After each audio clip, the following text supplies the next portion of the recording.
Call girl भाग 3. त्याची अवस्था अनुच्या लक्षात आली. हे बघ यश, तुझा प्रॉब्लेम जेन्युइन आहे, पण त्याला आपण दुसऱ्या अँगलने बघू. कंपनीने तुला अकोमोडेशन दिले, पण तुला तिथे राहायचं नाहीये. रत्नागिरीहून अप डाऊन करायची तुझी इच्छा नाहीये. गावात घर मिळू शकेल, पण त्यासाठी तुझी फॅमिली पाहिजे. तुझी फॅमिली तर US मध्ये आहे. आता एकतर तुला कंपनी अकोमोडेशनमध्ये राहावं लागेल, किंवा अप डाऊन करावं लागेल, किंवा फॅमिली आणावी लागेल. फॅमिली तर शक्यच नाही. आईला US मधून सावरीसारख्या गावात आणणं शक्यच नाही. दादा वहिनी परवानगी देणार नाहीत, आणि माझीही इच्छा नाही. मी ओरिजिनल फॅमिलीविषयी नाही, तर डमी फॅमिलीविषयी बोलत आहे. म्हणजे? यश आणि अजय दोघांनी एकदम विचारलं. म्हणजे कॉलेजात तुम्ही आजारी नसताना देखील खोटं मेडिकल सर्टिफिकेट आणायचा, तसंच आपण यशचं लग्न झालं नसताना त्यासाठी खोटी बायको आणायची.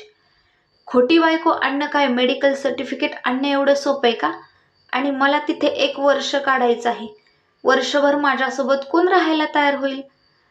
कमॉन यार अनु, काहीतरी इम्पॉसिबल नको सांगू.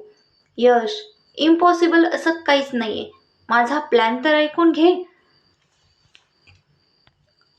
आपण तुझ्यासाठी एक डमी वाईफ शोधू. तुम्ही दोघं मिळून गावात राहायला जा. नवरा बायको म्हणून राहण्याचं नाटक करा. हाऊस ओनरला विश्वासात घ्या. 1.5-2 महिन्यांनी आपण तुझी वाईफ प्रेग्नंट आहे असं सांगू. हवं तर तसं मेडिकल सर्टिफिकेट बनवू. तिला कंप्लीट बेड रेस्ट सांगितल्याने, आणि या छोट्या गावात हॉस्पिटल फॅसिलिटी नसल्यानं तुझी बायको तिथं राहू शकणार नाही, म्हणून ती पुढील महिने डिलिव्हरीसाठी माहेरी येईल. आणि डिलिव्हरीनंतरचे 3 महिने बाळ आजारी असल्याचं सांगू. 9 महिने प्रेग्नन्सी प्लस 3 महिने बाळाची क्युअर. 12 महिने झाले की तुझी ट्रान्सफर होईल आणि तू डिरेक्ट US ला जाशील. प्लॅन तर फॅन्टॅस्टिकच होता. यशला त्यामुळे हुरूप आला. आशेचा नवा किरण दिसू लागला. अनु, प्लॅन तर एक्सलंट आहे, पण माझ्यासोबत राहायला कोण येईल? ते तू माझ्यावर सोड रे. फक्त पैसा खर्च करायची तयारी ठेव. हा जॉब वाचवण्यासाठी मी पाण्यासारखा पैसा खर्च करायला तयार आहे. But are you okay with this? I am ready. पण अनु, मी काय म्हणतो, तूच का येत नाहीस माझ्यासोबत? हे ऐकून अजय वैतागला. अरे तुझ्या जिभेला काही हाड? आम्ही तुझं घर बसवायचा प्लॅन करतोय, आणि तू माझाच संसार उठवायला निघालास? आणि काय रे, वहिनी ही आई समान असते ना, आणि तू चक्क अनुला बायको म्हणून घेऊन जाणार? अरे बाबा, मी तिला आईसारखंच ट्रीट करेल. काय अनु, तुला चालेल का? I am ready. तू अजयला समजाव. ए आजा, प्लीज रे, फक्त 1 महिन्याचा प्रश्न आहे. Please ray. नो, नाही, अजिबात नाही. एकतर कॉन्फरन्समुळे ती 15 दिवस बंगलोरला होती, त्यामुळं मला बिलकुल करमत नव्हतं. आणि पुन्हा आता महिनाभर नेवर. त्यापेक्षा तू जॉब का नाही सोडत? अजयची अगतिकता पाहून यश आणि अनु हसायला लागले. खरंच यश, मी तुझ्यासोबत आले असते, पण टार्गेट्स इतकी डोक्यावर आहेत की मंथ एंडच्या आधी यम जरी आला तरी त्याला तुझं जे काय असेल ते मंथ एंड नंतर असंच सांगेल. मग आता काय करायचं? तू पण ना यार, तुला साधी गर्लफ्रेंड सुद्धा नाही. कॉलेजला असताना एवढ्या मुली तुझ्या मागे होत्या, एकीलाही हो म्हणाला नाहीस. आत्ता कामी आली असती. अजयने बघ बरं, लगेच मला प्रपोज केलं. शिक यार तुझ्या मित्राकडून.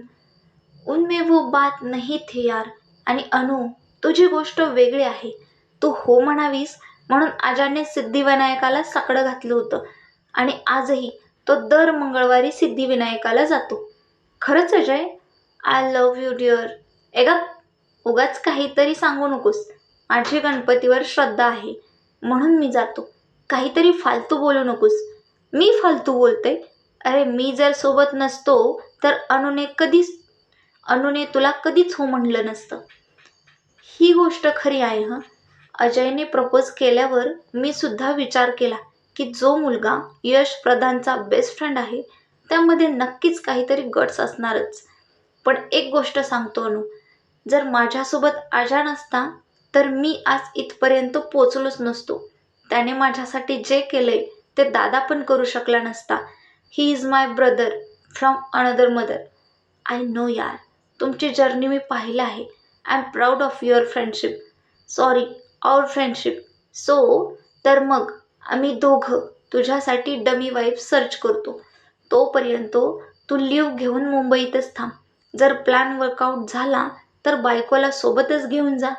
यशला अणूचं म्हणणं पटलं. तो मुंबईतच थांबला. दुसऱ्या दिवशी दुपारी यशला अणूचा कॉल आला. हॅलो यश, संध्याकाळी 7 वाजता कॅफे आयरिश हाऊसला ये.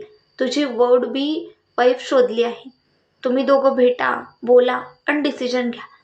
संध्याकाळी कॅफे आयरिश हाऊसमध्ये यश, अजय आणि अनुजा यशच्या वुड बी वाईफची वाट पाहत होते. यशचं हृदय उगाचच धडधडत होतं. तो मनात तिची इमेज तयार करत होता. एवढ्यात अनुने कोणाला तरी हात वर केला. यशने पाठीमागे वळून पाहिलं. एक मुलगी त्यांच्याच टेबलाकडे येत होती. तिने जीन्सवर लाल रंगाचा टॉप घातला होता. त्यावर पांढऱ्या रंगाचं जॅकेट घातलं होतं. खांद्यावर मिनी पर्स होती. अनुकडे पाहत ती टेबलाजवळ आली. तिच्या चेहऱ्यावर स्माईल होता. अनुने तिला मिठी मारली. Hi darling, how are you? Looking gorgeous. I am fine अनु. तू बंगलोरहून कधी आलीस? मी सॅटर्डेलाच आले. हनी, मीट माय फ्रेंड्स. अजयला तू ओळखतेसच. आणि हा आमचा बेस्ट फ्रेंड यश प्रधान. काल आपण या सब्जेक्टवर डिस्कस केलं आहेच. आणि यश, मीट माय फ्रेंड जेनी. यशने तिला हॅलो म्हटलं. तीही यशकडे पाहून गोड हसली. डिनर चालू असताना त्यांच्या गप्पा चालू होत्या. त्यावेळी यश जेनीचं निरीक्षण करत होता. जेनी दिसायला खूपच सुंदर होती. शुभ्र गोरा रंग, मोठे डोळे, रेखीव धनुष्याकृती भुवया, सरळ नाक. तिने गुलाबी ओठावर लावलेला हलकासा ग्लास फारच मोहक होता. तिच्या गुलाबी ओठांवरती डाव्या कोपऱ्यावर असलेला तीळ तिचे सौंदर्य आणखीनच वाढवित होता. तिचे काळेभोर लांब केस तिने खांद्यावरून पुढे घेतले होते. त्या चमकदार केसांना यशला स्पर्श करून पाहावासा वाटत होता. ती बोलताना जेव्हा पापण्या मिटायची तेव्हा पापणीचे केस तिच्या चेहऱ्याला हळूवार स्पर्श करायचे. ती हसली की तिच्या गालावर आणि हनुवटीवर खळ्या पडायच्या. यश तिच्याकडे भान हरपून पाहत होता. ही सुंदर मुलगी जर आपल्यासोबत राहायला आली तर काय बहार येईल या विचारात तो हरवला होता.